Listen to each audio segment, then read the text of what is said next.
Hey guys, how's it going? I got a bike show coming up this weekend, bike swap meet. It's called Rice-A-Rama in Spencer, Massachusetts, and they do some mini bike racing, and they have an oval track around the outside of the swap meet that I'm gonna go try and take some of the toys there and have some fun. So that is this Saturday and Sunday. I have, for those who don't know, I'm into making bikes out of junk that's kind of left over and just having some fun with it and creating different things. And some of the bikes are in here. Some of them have been run recently. Some of them have been sitting for quite a while. And the two closest to us, which is going to be that one and this one, shouldn't really have much of an issue running, but the three in the back row have been sitting for quite a while. Of the ones that are in here, I believe it's going to be that one was built first, then that one was built, then that one was built, then this one, and then the most recent is this. And there's just another three or so that are still not even in here, but they are in different locations. These are the ones I want to go play with, kind of get running. This one, again being the first one, kind of started it. It's at a yard sale. It was just the green bike. I said, man, that's a cool looking frame. It's one of those OCC choppers. And my brother's company was throwing out a bunch of Subaru engines, and he had given one to me. This being like a 6.5 horse Subaru engine. I said, let's go try to get the two of those together. And I did, as you can see with the cobwebs and stuff flying on it. It's been sitting out in the other garage for quite a while. So that's going to need a firm going through. We call this one a board track racer. This was an old Schwinn I got at a yard sale, and then the engine was actually somebody gave it to. It's a Rio. Not very high in the horsepower. I think it's only like 2.5 horse. But it does fairly decent on flat ground. We'll get into that one. The next one is, I think it was like a Jesse James chopper frame, and I did some modifications to it, and that has a 3-horse 2-stroke snowblower engine on it, and then it's got its funkiness to it. It's got baseball bat exhaust and other eclectic pieces on it, and then think twice with the twin engine setup. So we'll kind of go put each one up on the bench. We'll go clear off the TL off the bench, clean off some of the tools, and we'll put one up at a time. We'll just kind of give them a quick go through. And this was the latest one. This one should need the tire pressures and maybe a little wipe down. Should be very little. That's running a 1942 military generator engine, and then I made the frame and some parts off of a bicycle, as you can tell. So let me get them ready. We'll do one at a time. And our first victim's up on the bench. So again, this was the first one I made, and I want to say it's probably about 7 years now that's been done. What it's running is, again, one of those OCC Schwinn frames. I cut the bottom tube out of it, and actually had to kind of stretch it a little. I probably added about, pushed apart about 1/2 inch or 3/4 of an inch. Didn't bother cutting the front, but it had enough flex in it to do what we needed it to do. Put a plate in it, and then it's got a couple pieces of angle underneath it going across to keep that plate from flexing. So it's a stock Subaru 6.5 horse, and then the transmission is I think it was a Honda Hobbit moped that the engine was blown up, and the engine and transmission on those were one piece. It was a CVT type setup. So inside here was a brake drum. I figured maybe I could use that for the back brakes. I ended up not doing that. This was actually the back tire. This was the tire would bolt right onto this hub. I got that cut off of there, the rim. You can see where the marks are, and then I just welded a bicycle sprocket on it and ran to the regular bike sprocket on the rear. I always figured that's the weak link on this bike, but it has not failed. I figure at some point we may have to oversize that, but for now it's been staying together, especially running 6.5 horse through that. And it is a variable speed transmission. Well, it's half of a variable speed transmission that you vary by yourself with your foot. I'll show you that in a sec. So here's the back half of that transmission. I cut it free, made some mounts for it, made mounts for the engine. And this half, it would have had kind of like the same setup, but it would have been the adjustable pulley on the front. The back half has a clutch also built into it. So when this engine spins up, this belt is spinning, but nothing's going out to the tire because there's actually a clutch in here. Until this starts spinning up, the brake pads come out and touch the drum and start turning the back tire. But as you can see, I'm turning that now and that's not turning. So to make the CVT part of it work, you look back in there, it's got a foot control with some pulleys on it, another pulley here up to a wrench, as you can see that. You push your foot onto this wrench, the wrench pushes up, and if you watch that rear belt, you can see how the pulley split open and went further down. That changes the gear ratio, so yeah. When it's all the way on the outside, this is spinning slower. You push the pedal down, it makes a smaller path on the inside, makes the spin faster, hence makes the back wheel spin faster. Bike probably runs about 25 miles an hour.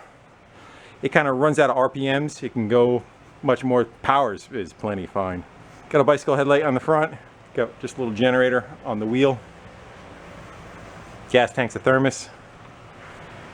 I've had a problem once or twice before where this has leaked. Again, it's just kind of hodgepodge together. That has a piece of polyflow tubing I pushed up into the tank. I put a piece of copper tubing in the line and then pushed the line back down. I don't know if you can see it right there. There's actually a little piece of copper. Holds it tight to the outsides. But polyflow over time gets brittle and hard. And so we'll find out if that leaks on us. Not a very big volume of fuel, but what we use it for, again, it's just a toy. This one doesn't pedal. I think all the other ones do. Yes, yes, yes. Yeah, this is the only one that doesn't pedal. Made the exhaust up. Just out of some plumbing. Relocated the fender. All right, what do you say we stop gabbing so much and see if we can get this thing fired up. I'm gonna drain the gas in there right now. Yeah, there's something right in there right now. It doesn't look too great. Maybe we'll push some fluid through, open up the drain on the bowl, and see what comes out. Big rainstorm supposed to be coming through. Hopefully the power stays on. Bowl out of there.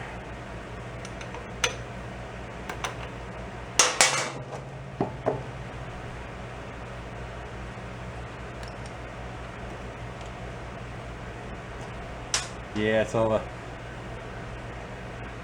the gas looks more like oil, doesn't it? I think the problem we're going to have though is that seal wasn't sitting correctly. I'm not going to be able to get that back on there with that air cleaner in the way, so we're going to have to pop the air cleaner off. Debating whether we should just take that carb right off there, maybe soak it. Because you know, if I don't, it'll need it, and if I do, it was for nothing. A little sediment bowl on the side. Let's see what that looks like.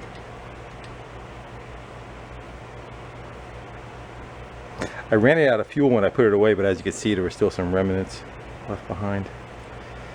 We're right there, right? Might as well. Let's get that fuel line off of there. We'll take that carb right off and give it a good cleaning.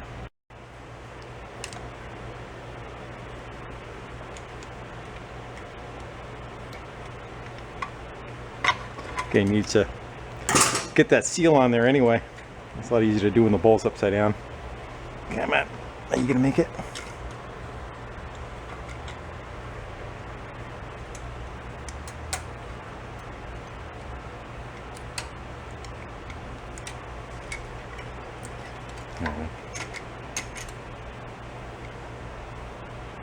Doesn't look too bad. A little cruddy though. Well, I wouldn't say cruddy, more like oil deposits. I wonder if I may have used some two-stroke gas in this.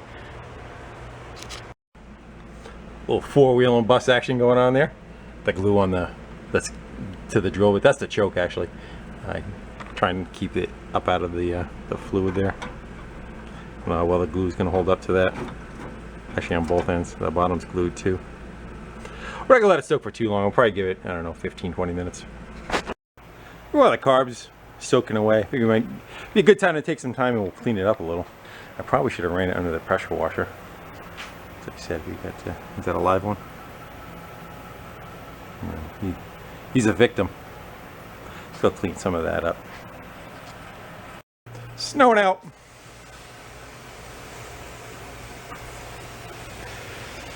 wipe it down with a rag, and then I don't know, either fluid film or WD-40 afterwards to give her some rust protection. Winter's on its way. And second half of the car wash, let's go for WD. Slip right off the seat. Woohoo! Try to clean some of that rust off. If I hit it, should probably stay away from the belt, huh? Hit it with Scotch-Brite.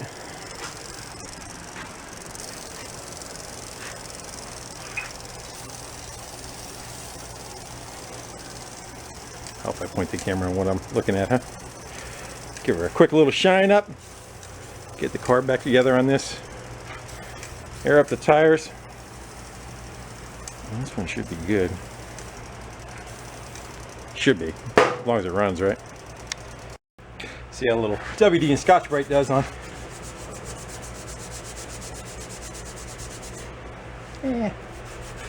This stuff was already beat when I put it on the bike. You know, again, I bought this at a yard sale, so it wasn't like it was pristine stuff. This will probably be the shiniest of all the bikes. All the other ones I kind of look to make them more rusty. You're gonna get sick of watching that, huh? Hey, I got carb back on. The air cleaner's not on yet, in case we need to tweak it. I think that's gas on. Run. Give it some choke. We are good. We're gonna find out if we're good, right?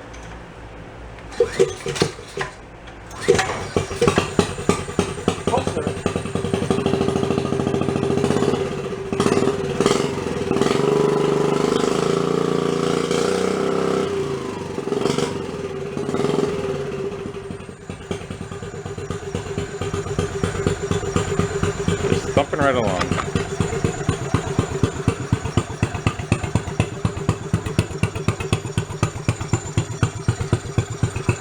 So I need two hands.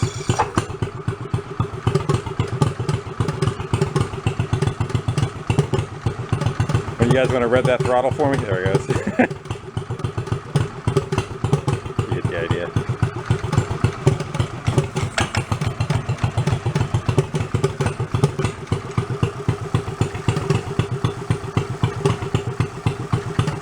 Good. I'm going to throw some air in the tires. The air cleaner back on it. That killed it. Put the air cleaner back on it, make sure she runs all right.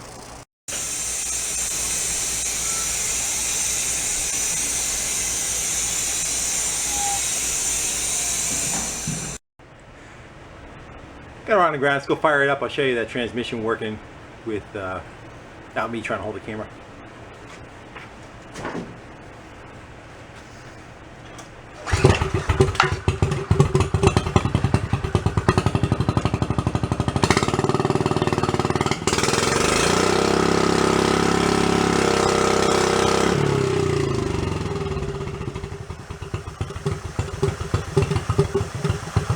See the back tire can just freewheel with the brakes. When it warms up, that popping goes away. It's running off the compression release. I gotta run it so slow. There it goes.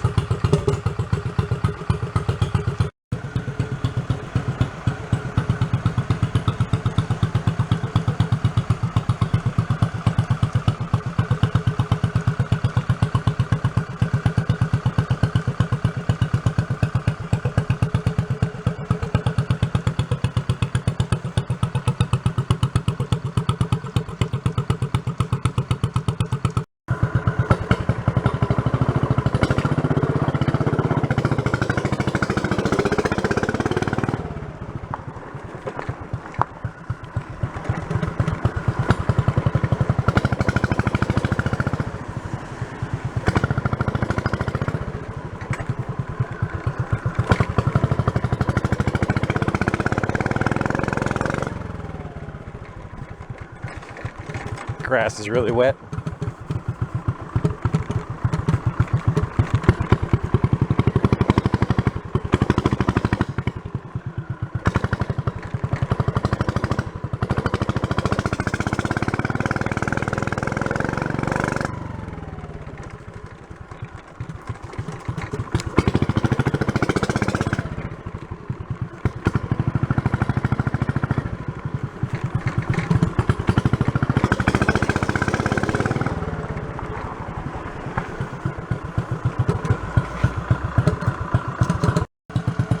That one's ready to rock and roll. A little bit better on pavement or not non-wet grass.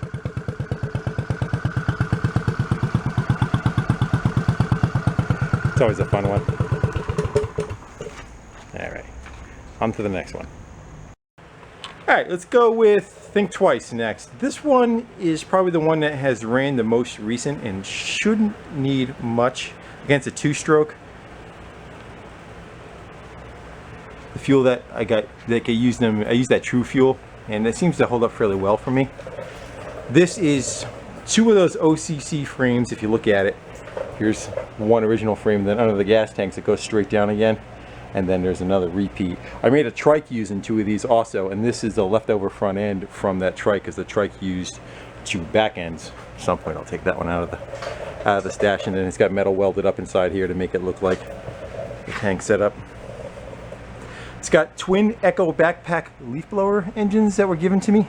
They ran good together, so I decided, hey, let's go and try to make a twin engine something. So there's a stainless plate on the other side. I mounted both plates together, and Amzie dropped over some stuff. Let's go around the other side.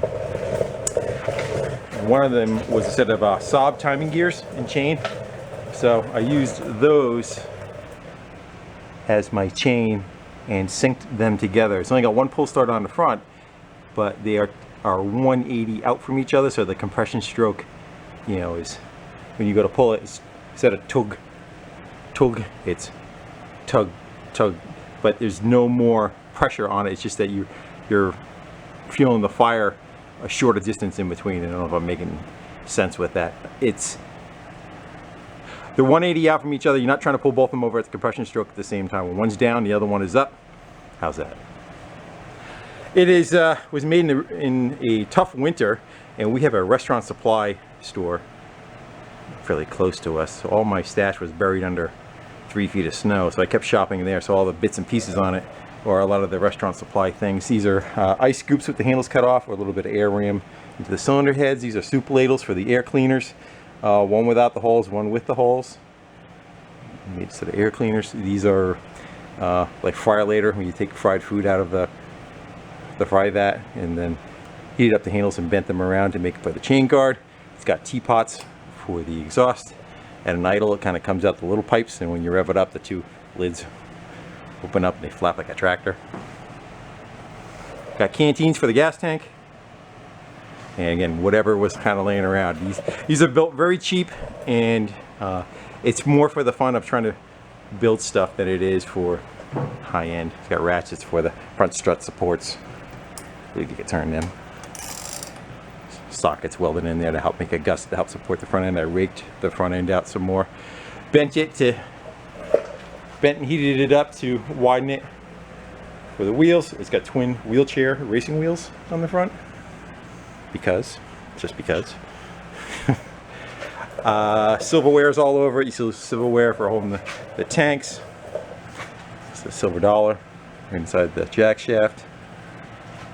It has butter knives for the spokes on the back wheel. It has a fan for the rear fender. That was a house fan. It was laying on the floor over there apart, because I thought the switch was bad, and I was just going to wire it so it ran full power. And the motor was no good, so while it was laying there on the floor apart, and I was working on the bike, I looked at that, and I looked back at the fan, and it became my rear fender. The handle's still on it, I think, too. Yeah, there it is. And on this side, it has meat thermometers for the head temp sensors. When it was on the leaf blowers, they had a fan that went across the engine and blew air across from the other side and then out to this side. It has not been a problem though. They both go up to about 180 and stay there. So the two engines are tied together. You got a pull start on this side, and then the output came off this side with a belt kind of going across. It has a lever up on the handlebars. That lever right there. You squeeze this lever. You can lock it too if you want, but when you squeeze that lever, that drives the back tire. So you got, this is running all the time. You squeeze that, which is actually a ratchet if you look at it. It's a 1/2-inch ratchet bent up with an idler pulley on it. And this goes to the jack shaft. It has rear brakes to this rod right here, you hit with your foot. And it's got a set of brake pads that brake the jack shaft for the rear tire, and then it's got handbrakes on the front. Still pedals as a regular bicycle. It's got the pedals set up in there. It's got a lot of chain on there, huh? And wrenches for the support. Again, whenever it's kind of laying around. Forks for the linkage for the throttle. Here's the throttle linkage. You can see its forks. Heat up and bent around. Fun little toy. And definitely a conversation piece. It runs okay. It probably does, you know, again, 20-25. I set them up not to run that fast because of what they are. You know, it feels like you're doing 60. You're doing 25. What do you say we go check? I'll get you in the stand. We'll check it for fuel. See if it'll just fire up for us. Let's see how well this one does on a cold start. Gas is straight down on both of these. Choke is up on those.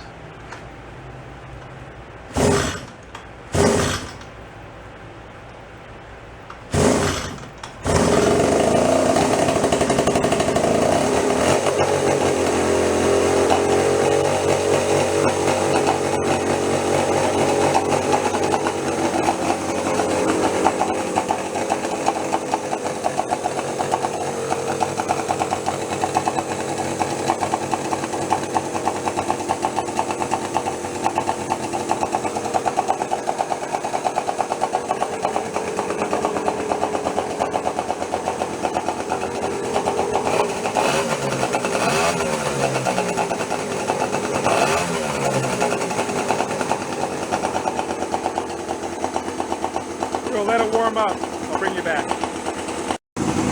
Here now, it's run for a couple of minutes. It's warming up. The idle's coming down.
Give it a minute to see if the air to clean up out here, and we'll grab a coffee. We'll come back and detail this one. Again, it doesn't need much. Seems like it's pretty good.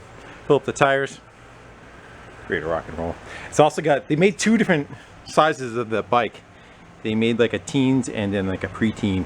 So this is the 21-inch rim off the teen, and then they made a smaller version of the whole bike all over, and this is the 16-inch. And the 16 became the sheave for the drive.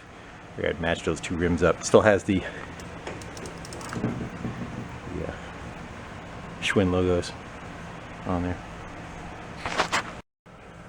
Yeah, went in the house for a few minutes, let the air clear out, grab herself a coffee, some snacks, some ruffles, and now we can start to detail, make it look nice and pretty. Alley up.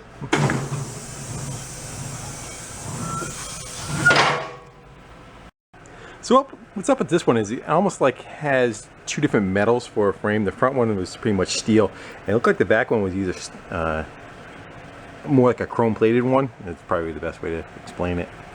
It doesn't rust as much. You can definitely see a color difference between the two of them. Between there and there. I think this one should get the probably fluid film treatment. I like to keep a little bit of oil on it. Again, I don't mind it getting beat up. You see where it kind of rusts, but a lot of that's going to come back off of it once we go over it with the oil. Oil and a little bit of Scotch-Brite. That makes for a good look. Fortunately, the fluid film's in the trunk of Krusty, which is not here.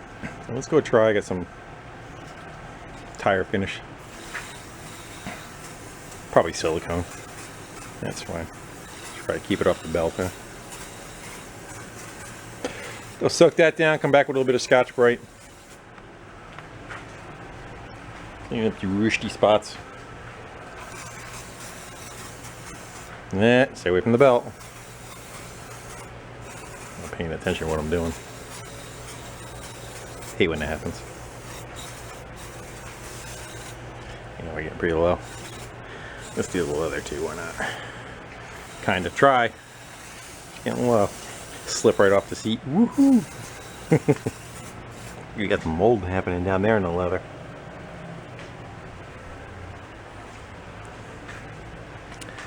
That happens when you put it in a humid spot. Alright.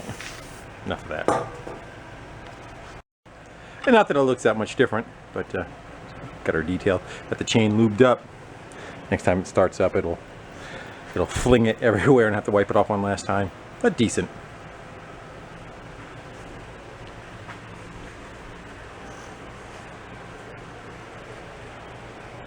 So I think what's going to happen, guys, it is raining outside right now, so we're not going to be able to run this one down the road. But hopefully I can continue to make the next couple of videos when I go to the show and get some footage there when we're running them around while they're there. And if the weather gets nice, I'll put them on the next video, maybe run this one around the yard before we get there. But I figure we'll shut this one down here. We'll make a little bit on the smaller side. Some my videos are starting to get up to be an hour long, so let's try maybe a couple of half-hour, 25-minute ones, and then we'll get back into some of the other ones. Actually, I'm probably going to continue tonight with another bike, and that'll be on the next one. So you got that to look forward to, right?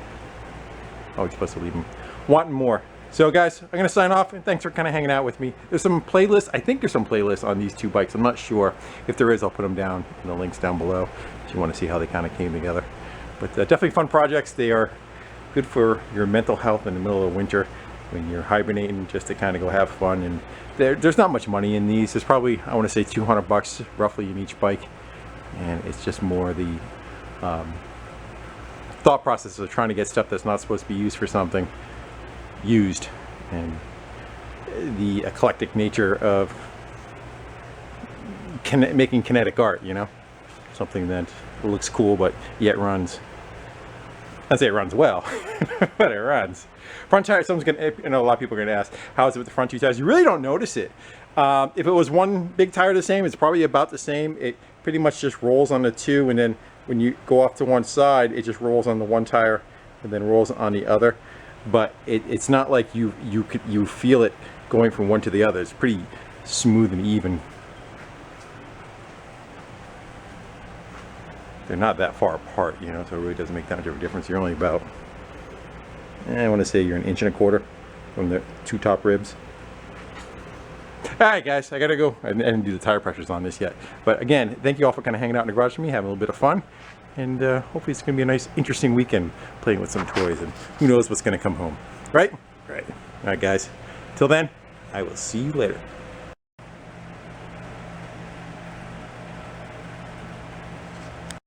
Hey guys, and how's it going? Got a bike show swap meet coming up this weekend, which is called Rice-A-Rama. And I really like to kind of go to it and bring some of the toys. At the show, they have like mini bike racing going around a big oval track, and then after a certain time of the evening, they let you run around the track with different bikes that you have, as long as, whoa, as long